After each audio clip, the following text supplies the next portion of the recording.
Kun mä kerron ihmisille mun alkoholismitaustastani, ne usein kysyy, että kuinka monta päivää on sun pisin ryyppyputki.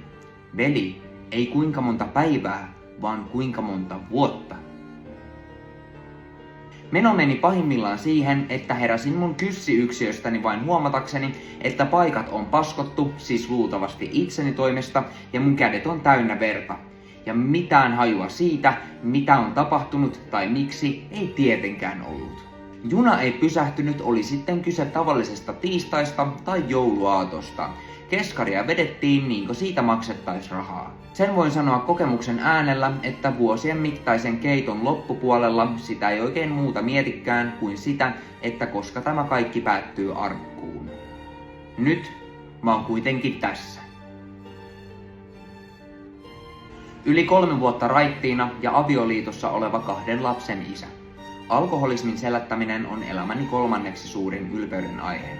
Jos sua kiinnostaa, mitkä kiilaa vielä senkin edelle, käy koppaa haltuun uusi iso juttu podcastin jakso Top 3 elämän onnistumiset.